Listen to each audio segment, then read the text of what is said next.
지난 주간 연합 예배로 또 함께 예배 드릴 수 있어서 감사했습니다. 한 주간도 평안하셨습니까? 네, 계속해서 기독교 교리강론 언약론 세 번째 시간으로 오늘은 언약의 통일성에 대한 개혁자들의 입장 이런 내용으로 잠시 말씀을 드리도록 하겠습니다.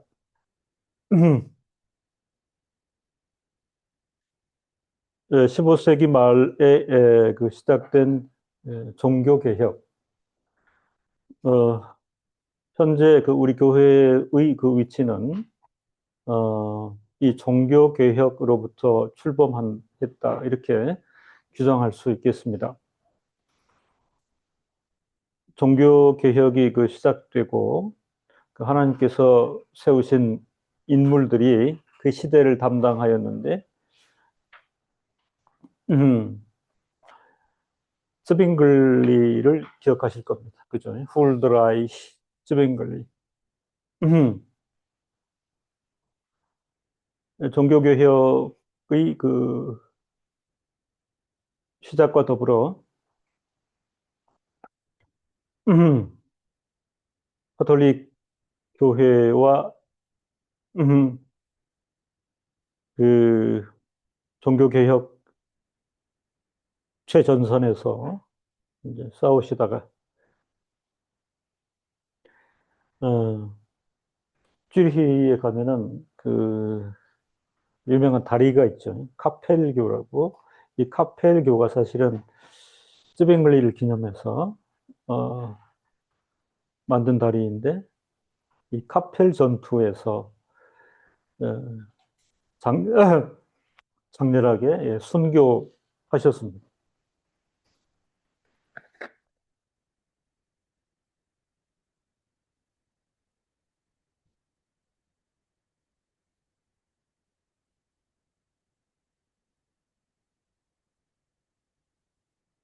개혁교회의 신앙을 향유하고 있는 우리로서는 이런 선질들을 기억할 필요가 있는데, 이 쯔빙글리의 직계 제자가 이 하이니히 블링거입니다.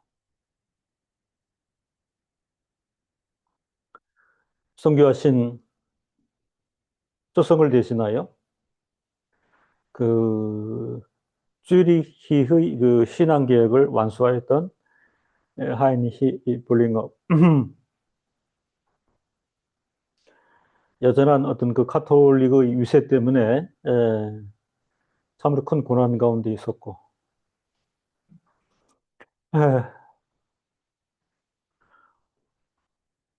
그 사모님과 자녀가 있었는데 자녀 절반을 어, 패스트로 잃었습니다. 본인도 두 번씩 그 패스트에 걸려서 역사가 된 기적이었다 그랬는데 살아났습니다.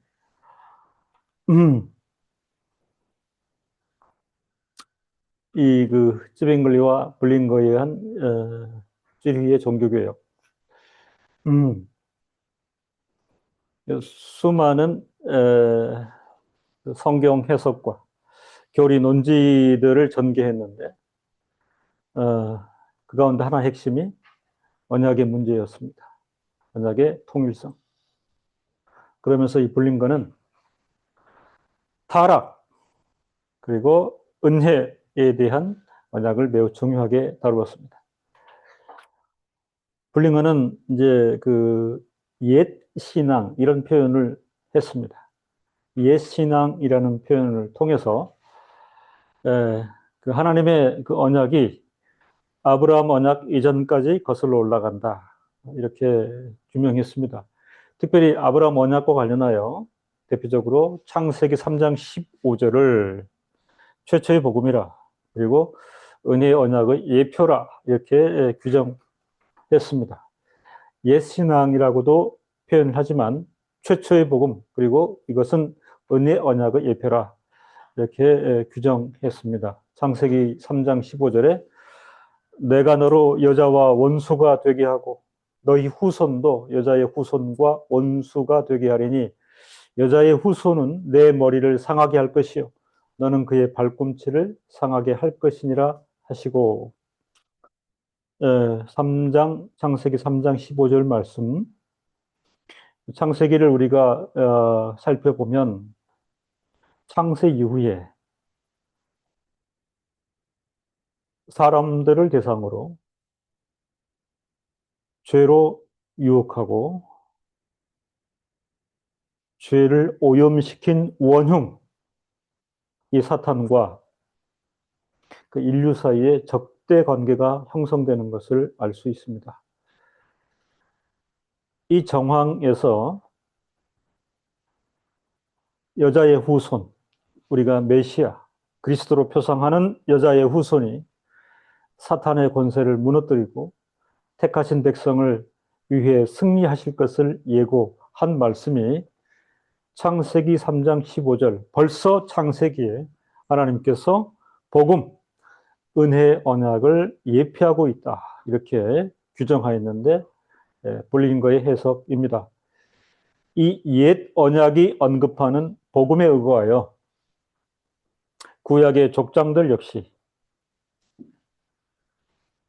그리스도 안에서 믿는 믿음으로 구원을 받았다 하고 불린거는 규정하였습니다. 여기서 우리가 구약의 언약과 신약의 언약이 다르지 않다. 그리고 구약의 언약과 신약의 언약은 통일적이다. 이렇게 규정할 수 있습니다.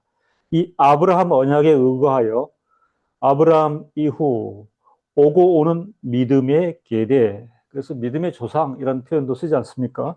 아브라함 이후에 오고 오는 믿음의 계대 안에 있는 모든 백성들은 예수 그리스도 안에서 구원을 받는다. 이렇게 우리가 이해하게 되는 것입니다. 그리고 이 종교 개혁 역사의 선상에서 15세기, 16세기 당시 슈트라스부르, 여기는 이제 통상 우리가 프랑스에 있는 도시로 기억이 되는데요. 프랑스와 독일의 국경이 있죠. 국경이 있습니다. 역사적으로 참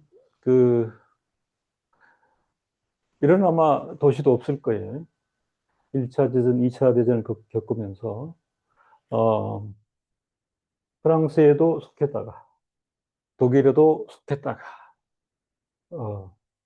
지금도 가보면 그 프랑스지만 독일 분위기가 완연해요.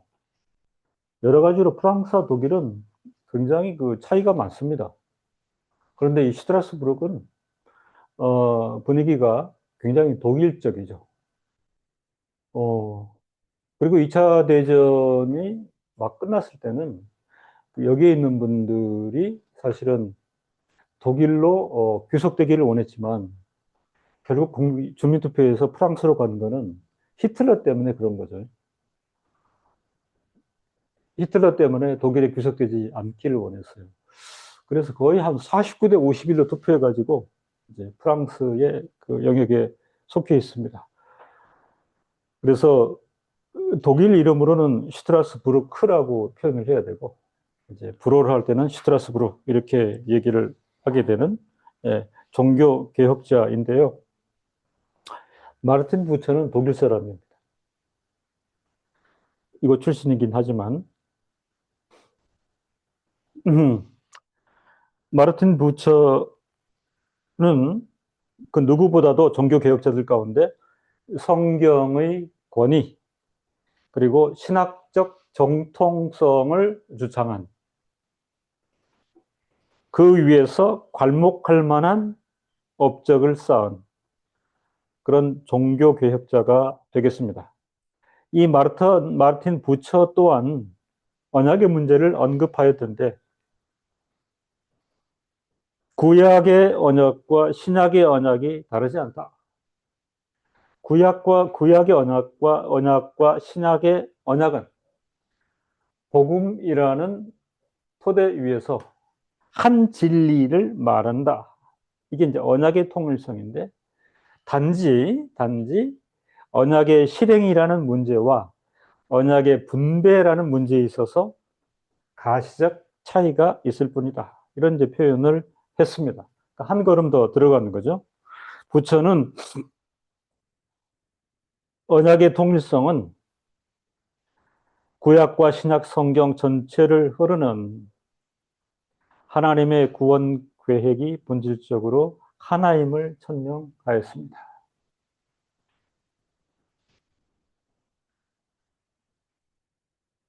죄와 허물로 타락한 인생, 죄의 허물로 죄인된 인생들 가운데 택하신 자기 백성들에 대하여 은혜를 베푸시고 메시아를 허락하셔서 메시아의 희생과 대속을 통하여 저들에게 구원의 은혜가 임하는 것. 이게 이제 복음인데요. 이것은 구약과 신약 사이에 단절이라는 것이 있을 수가 없고, 이 진리의 본질은 하나님의 구원 계획이 본질적으로 하나인 것을 천명한 것이라. 이게 이제 언약의 통일성을 강조하게 됩니다. 그에게 있어서 구약의 옛 언약과 신약의 새 언약은 두 개의 다른 종교 체계가 아니라, 이제 이런 설명을 덧붙입니다. 겉으로 드러나는 가시적인 형식 의식은 달라도 율법과 할례로 표상되는, 그죠? 겉으로 드러나는 형식과 의식이 구약에 속해 있다 하더라도 예수 그리스도를 통한 구원과 하나님의 은혜라는 본질과 내용은 완전히 동일하다. 구약의 율법과 구약의 할례가 무엇을 예표하는가?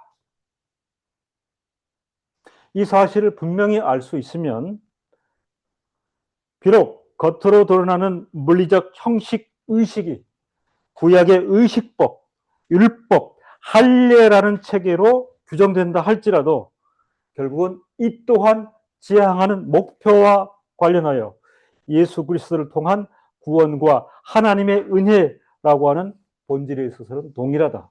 이게 이제 그 신구약의 통일성, 언약의 통일성인데, 그러므로 구약 시대의 성도들도 오늘의 성도들과 동일하게 그리스도의 영을 통해 믿음으로 구원을 받았으며, 신구약을 관통하는 유일한 정보자는 오직 예수 그리스도뿐이라고 규정하였습니다.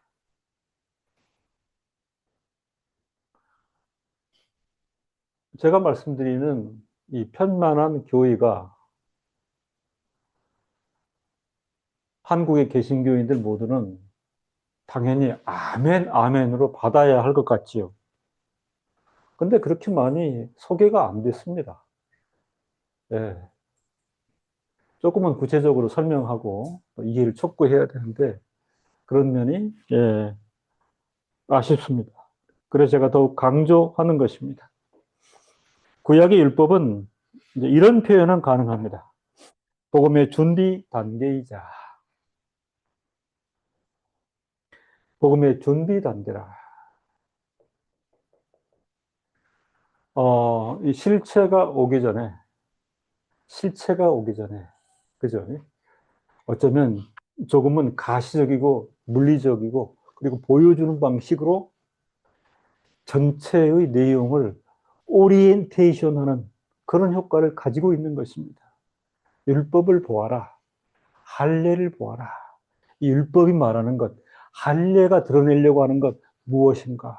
구약시대 전체를 통해서 설명하고 또 설명하고, 그리고 결국은 죄값을 지불해야 되는데, 그 오랜 시절 율법을 통과하고 할례를 통과했지만 그것이 결정적인 귀결이 될 수가 없다. 궁극적인 해결책이 될 수가 없다. 한 번에 베푸시는 온전한 의인의 탕감이 있으니 그리스도의 성육신, 그리스도의 희생, 죄값을 치름, 그를 통한 구속의 완성이라.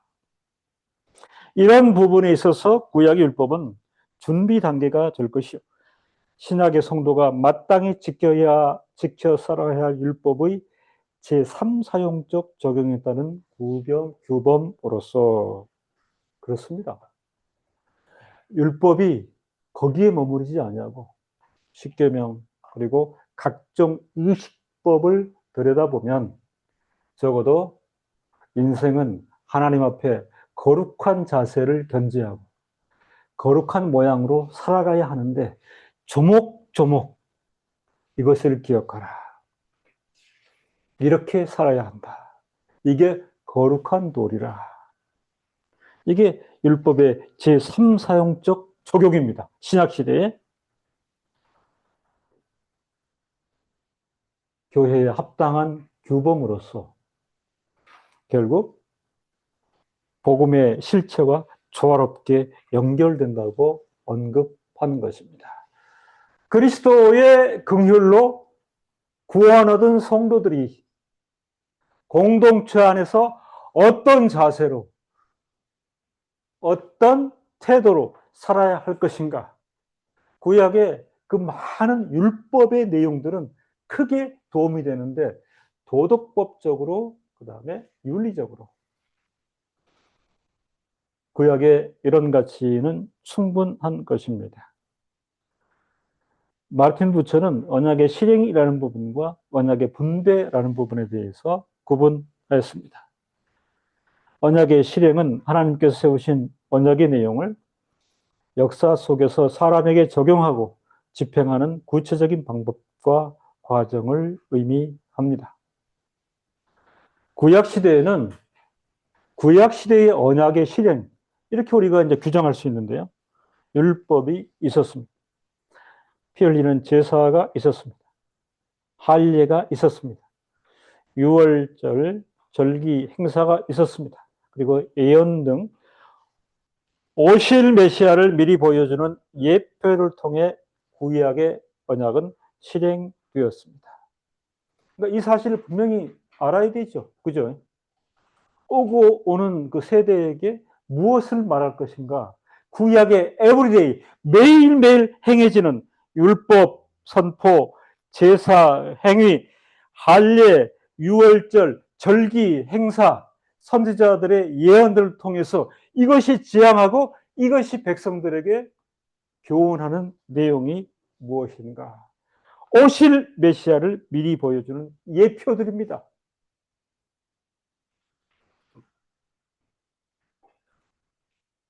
중요한 것은 언약 실행을 위한 구약 시대의 모든 방법론 제정자가 누구냐 하는 이해입니다. 하나님께서 제정하셨습니다. 그죠? 하나님께서 제정하셨습니다. 명심해야 합니다. 오늘 신약 시대를 통과하고 있는 우리로서는 이 내용을 다 지킬 수 없습니다. 그리고 지킴으로 구원받는 것도 아닙니다. 그럼에도 불구하고 하나님께서 제정하신 언약 실행의 방식으로서의 구약 언약의 내용들에 대해서는 그 준엄한 가치를 인식해야 하는 것입니다.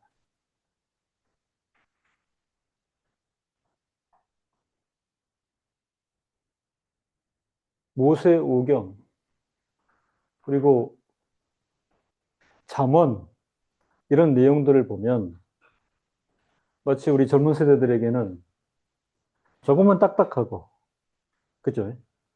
조금은 보수적이고 조금은 잔소리 같고 하는 내용들 그렇죠? 겹겹이 하나님 앞에서 그리고 성전 규례에 대해서 부모 자식 간에는 그리고 가정을 이룬 배우자에 대해서는 촘촘하게 하나님께서 제정하셨다. 말씀을 드립니다. 그래요. 다 지킬 수 없으며 지킴으로 구원받는 것 아니나 그 준엄한 가치를 인식하는 것은 합당합니다. 그리고 제3사용이라 그랬죠. 그죠? 신약 시대에 무슨 율법 제3사용 도덕법적으로 윤리적으로 하나님의 교회와 성도들은 지켜야 하고 이 부분들에 대해서 늘 인식해서 세상과 차별화를 해야 되는 것입니다. 마틴 부처가 이 부분을 강조했습니다.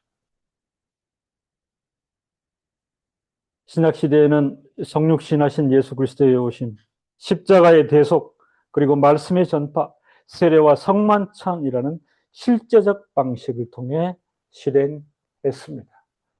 그리스도를 통하여 구원 얻고 영생을 우리가 확정받았습니다. 이 신분 위에 공동체로 모이고 집중해서 하나님을 예배하고 말씀을 전파하고 세례와 성만찬을 실행하는 실제적 방식, 이게 언약의 실행의 방식으로 우리가 신약시대에 지키는 것입니다. 부처는 언약의 분배에 대해서 표현하기를 하나님의 언약을 통해 약속하신 영적 축복과 은혜를 구원을 받고 영생을 누리며 그리고 신약 성경 전체를 통해서도 성도들에게 베푸시는 은혜의 기업이 많습니다. 너희를 인도할 것이라. 너희를 채우실 것이라. 복 주실 것이라. 영적 축복과 은혜를 실제적으로 베풀어 주시는 내용과 결과를 의미합니다.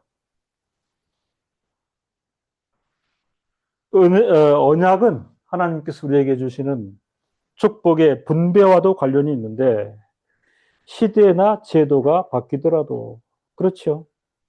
구약의 율법, 제사 규례가 언급하는 죄와 허물에 구약의 율법과 제사 제도는 하나님께서 자기 백성에게 은혜로 분배하시는 방식입니다. 그죠?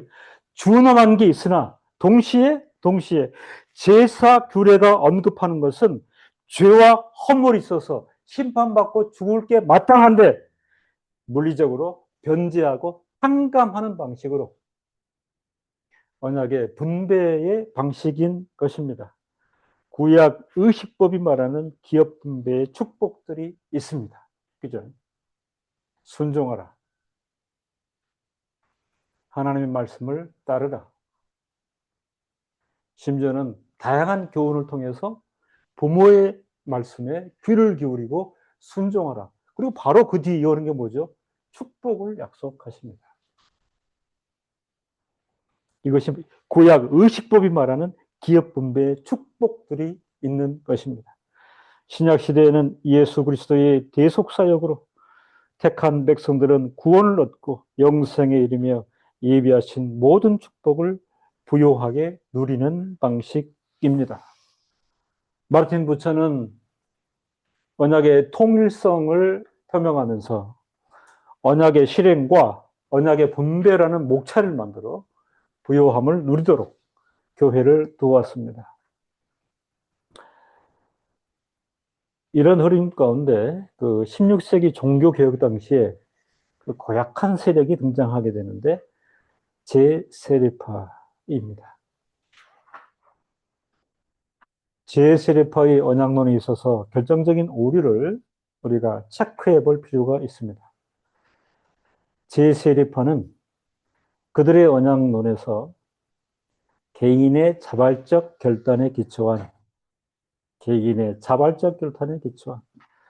그리스도와의 인격적 언약과 신약 성경 중심의 순종을 주장하였습니다. 두 가지죠. 두 가지. 네. 아무리 복음 전파를 해봐라. 네? 10년, 20년을 해봐라. 결국은 전파하는 소리를 들어준 것. 그죠? 그 사람이 말하는 걸 내가 들어준 것. 그리고 어느 순간에, 그래, 예수님을 믿습니다. 라고 고백한 것. 그건 내가 마음을 쓰고 의지적으로 그쪽으로 향하고 너를 배려하고 그리고 결단해서 믿습니다. 라고 안 하면 안 믿는 거지. 개인의 자발적 결단에 기초한 그리스도의 인격적 언약, 이걸 끝까지 주장한 입장이 제세례파입니다. 동시에 구약은 필요 없다. 신약 성경 중심에 그리스도의 직접적인 대면이 가능한 신약 성경 중심의 순종을 주장하였습니다. 이 두 가지 면입니다. 제세례파는 혈통이나 민족 단위로 맺어진 구약의 언약 할례, 구약의 언약과 각 개인의 회심과 믿음을 통해 맺어지는 신약의 언약 세례를 엄격히 구분하였습니다. 차별하였죠. 특별히 유아 세례에 대한 입장과 관련하여 제세례파는 세례는 유아에게 베푸는 구약 할례의 계승이 아니며 비슷하게 이해를 했던 거죠.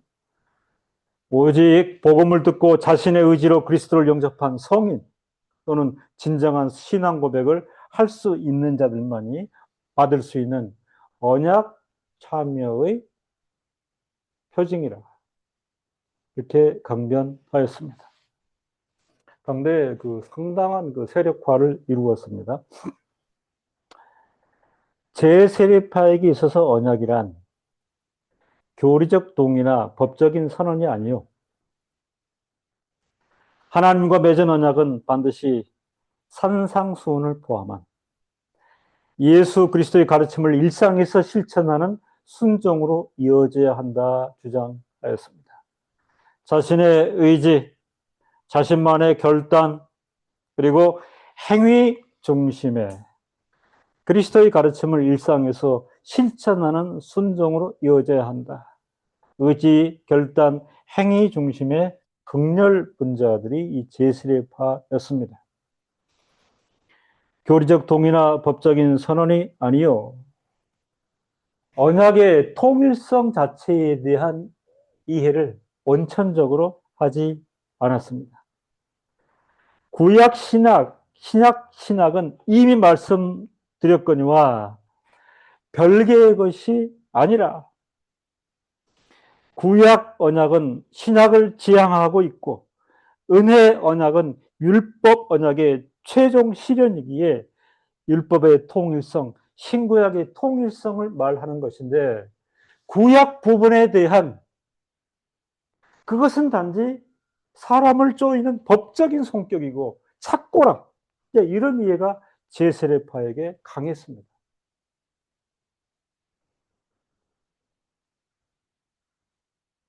한 인물을 우리가 기억해 볼 필요가 있는데 칼빈 당시에 스페인 출신의 의사, 인문주의자, 신학자였던 미카엘 세르베투스는 이러한 논지를 따라 칼빈을 지독하게 괴롭혔습니다. 스페인에 있을 것이지. 그러니까 이 사람이 인문주의자라는 게 뭐냐면 스페인에서 카톨릭에 못 견뎠던 거죠. 그렇죠. 그리고 굉장히 표현이 좀 그런데 박학다식 그리고 의사이기 때문에요. 명망가예요. 그죠? 의사로서 글도 많이 썼어요. 예. 그리고 나름 카톨릭 진영에서 각종 교의와 신학 논문 그리고 성경에도 정통했던 그런 사람이다 보니까 그죠? 이런 출중한 장착, 무기의 장착이 숨을 쉴 수 있는 그렇지 않습니까? 그죠? 공식적으로 카톨릭의 그 철옹성이 무너지고 그죠? 분위기 자체가 자유스러웠던 곳이 스위스란 말이죠. 그 쭈리히, 베른, 바젤, 그리고 제네바. 예. 내 숨 쉴 곳은 저기라. 내 역할을 하리라. 그래서 사실 종교개혁자들도 처음에 환영했습니다. 우리 진영이라. 그렇기 때문에 나중에 환멸이 더 컸던 거죠. 사실은 카톨릭보다 훨씬 더 개혁자들을 괴롭혔던 인물이 이 세르베투스였어요. 그죠? 개혁자들도 그래서 참지 않았습니다. 끊임없이 논쟁하고 그리고 반 세르베테스 입장을 전개를 했지요. 그죠? 그래서 거기까지 갈 필요는 없었는데, 제네바 그 시의회가 결정해가지고, 예, 아, 파염을 당했죠. 칼빈은 끝까지 그, 소명을 했어요. 파염까지 갈 거는 뭐 있습니까? 그런데 당시에 그 개혁주의 진영 전체에서 이분을 용인할 수 없었습니다. 칼빈을 지독하게 괴롭혔는데 정확하게 방금 말씀드렸던 제 세파의 모순된 오리적인 입장을 대변했던 인물이 이 세르베투스였습니다.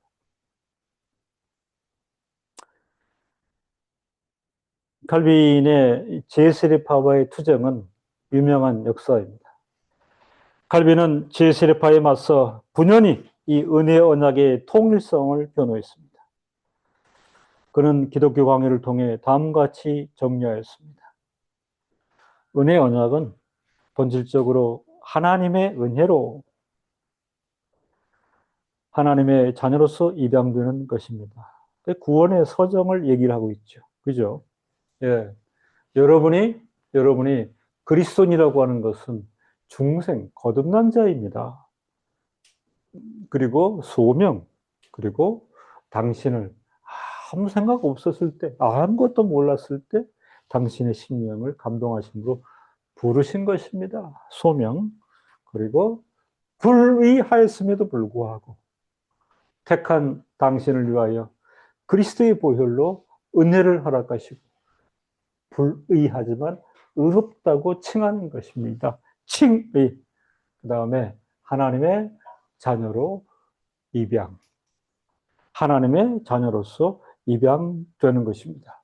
은혜 언약의 본질은 처음부터 끝까지 하나님입니다. 강조했어요. 그죠? 여러 해의 세르베투스와 격렬하게 싸운 다음 은혜 언약의 통일성을 변호했던 것입니다. 이게 종교개혁의 신학이요, 신앙 내용입니다. 하나님이 믿음의 조상들과 맺은 언약, 아브라함 언약을 말씀을 드렸어요. 하나님이 우리와 맺으신 언약과 결코 다른 것이 아닙니다. 그래서 아브라함 언약을 필두로 신앙의 계대가 오고 오는 세대 동안 이어지는 것입니다. 동일한 언약 안에 있습니다. 아브라함 언약 다른 거 아닙니다. 그죠? 모세 언약 다른 거 아닙니다. 노아 언약 다른 거 아닙니다. 다윗 언약 다른 것 아닙니다. 동일한 언약하에 존재하고 있기 때문에 적어도 아브라함을 믿음의 조상이 우리는 그 신앙의 계대 위에 있다. 이렇게 표명할 수 있습니다. 동일한 언약입니다.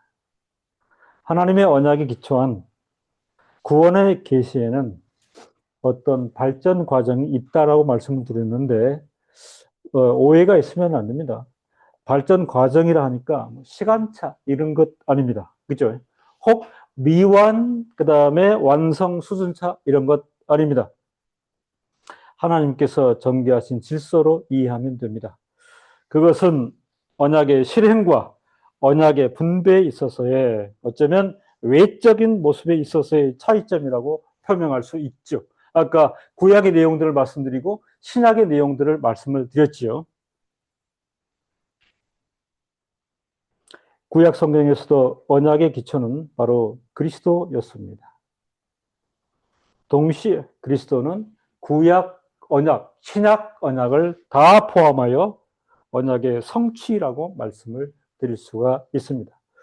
언약의 성취를 통한 효력은 구약 성도에게나 신약 성도에게 동일한 것입니다. 구원의 은혜를 위하여서 구약을 살았던 성도들도 초점이 그리스도에게 맞추어져 있었고 그리스도의 공로로 그들도 구원을 받았고 신약 성도들은 말할 것도 없고 이런 이해가 필요합니다.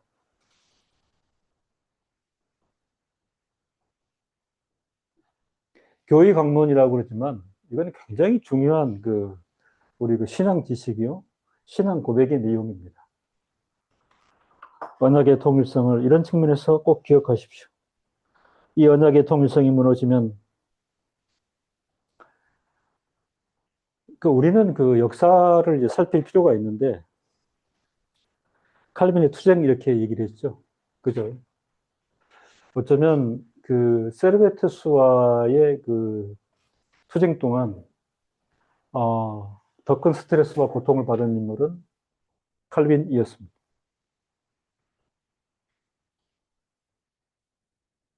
요즘 우리 노예를 둘러싸고도 좋은 말로 그리고 절제하려. 그러니까 그 막 나오는 입장에 있어서는 더 시련을 받을 수밖에 없어요. 결국은 법적인 판단으로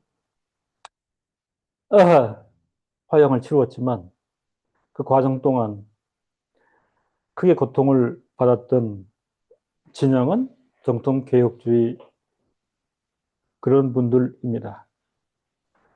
그렇더라도 목숨 건 이 싸움의 목표와 취지는 뭐냐? 언약의 통일성이 무너지면 안 된다. 무너지면은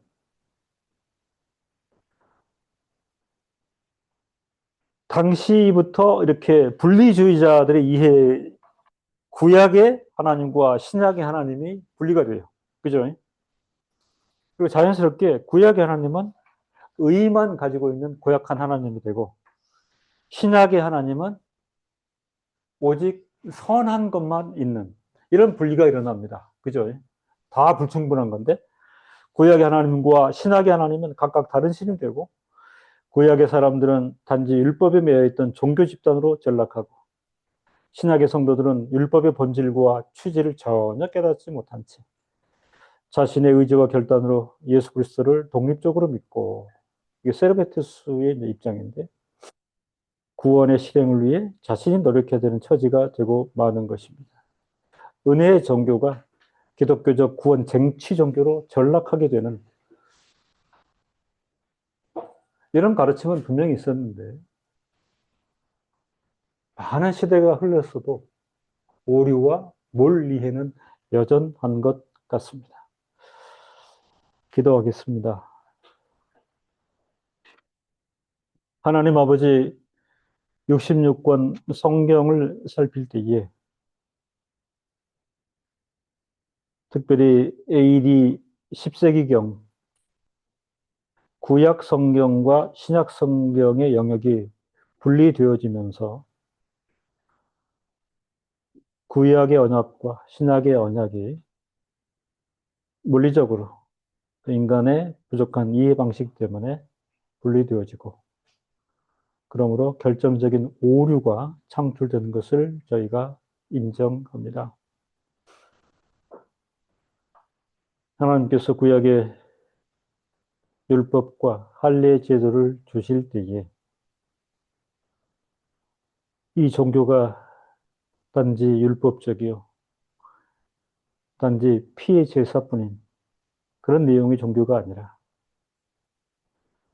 그 형식과 그 의식을 통하여 죽을 수밖에 없는 당신의 백성들이 구원을 얻고 영원히 사는, 그리고 복락을 누리는 은혜 언약의 실현을 예표한 이 놀라운 비밀스러운 경륜을 보여주시고자 하는 것, 저희가 오해하지 않고 분명히 깨닫게 하여 주심으로 이 은혜의 이 내용을 충분히 누리는 그런 시대의 담당자들이 되게 하여 주옵소서.